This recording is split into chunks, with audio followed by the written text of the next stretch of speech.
हीच आमची प्रार्थना अन हेच आमचे मागणी. हीच आमची प्रार्थना अन हेच आमचे मागणी. माणसाने माणसाशी माणसा समवागणे. हीच आमची प्रार्थना.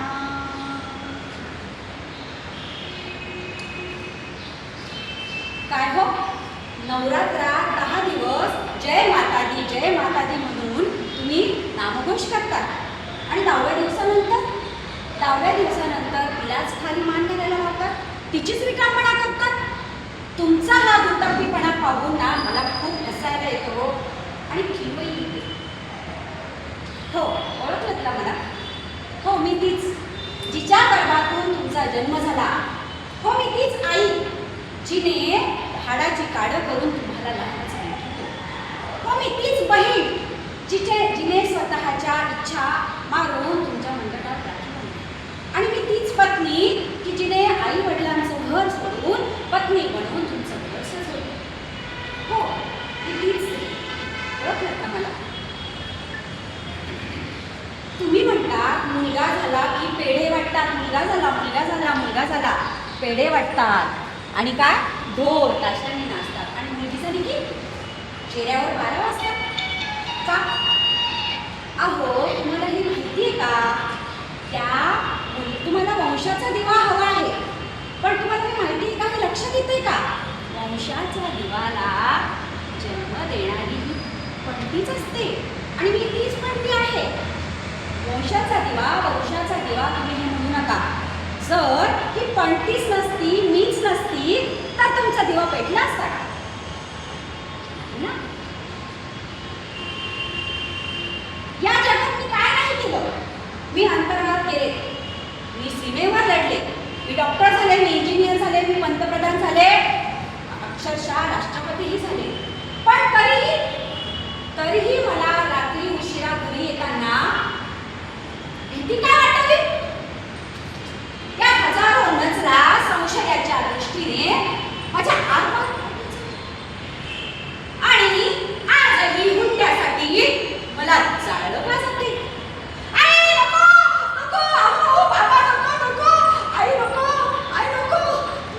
अहो ऐका, माझं बाळ, वाचवा.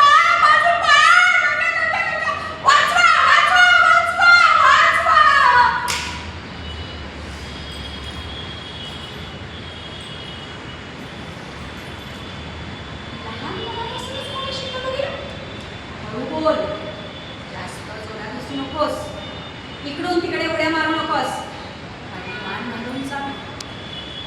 आणि रात्री लवकर घरी ये, उशिरापर्यंत बाहेर राहू नकोस. का? मी स्त्री आहे म्हणून, मी मुलगी आहे म्हणून. मला कोणाची दया नकोय आणि मला संरक्षणाच्या नावाखाली कोणाचं बंधनही नकोय. मला देवारातल्या देवीपणही नकोय. अहो, मला फक्त एक माणूस म्हणून जगू द्या. मला एक फक्त माणूस म्हणून जगू द्या. जोपर्यंत तुम्ही समाजातल्या, जर तुम्ही देवळामध्ये दगडी मूर्तीला सजवतात, काही उपयोग नाही. जोपर्यंत तुम्ही घरातल्या समाजातल्या स्त्रीचा सन्मान करत नाही, तिला आदर देत नाही, तोपर्यंत स्त्रीचा सन्मान झाला हे तुम्ही मान्य करणार नाही. आणि स्त्रीचा सन्मान म्हणजे काय हो?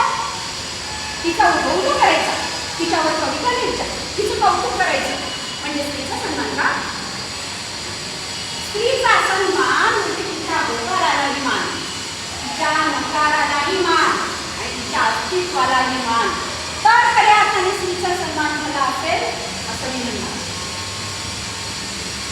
स्त्री ही पायाखालची दासी बनवता. अहो, तुमच्या हे लक्षात येते का? आज सावित्री नसली तर तुम्ही इथे असतात का? राजमाता जिजाऊ जर त्यांनी शिवबाला घडवलं नसतं तर आज शिवबाराजे घडले असते का? अंगणातली तुळस, गोठ्यातली गाय, घरातली माय, तिच्याकडे जर तुम्ही वाकड्या नजरेने पाहिलं तर त्याची गय करू नका. ही शिकवण त्या राजमाता जिजाऊने आपल्या बालकाला दिली, आपल्या लेकराला दिली आणि त्याचे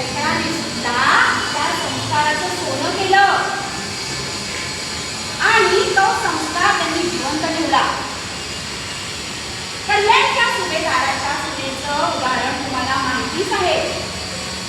कल्याणच्या सुभेदाराच्या सुनेला जेव्हा दरबारात आणलं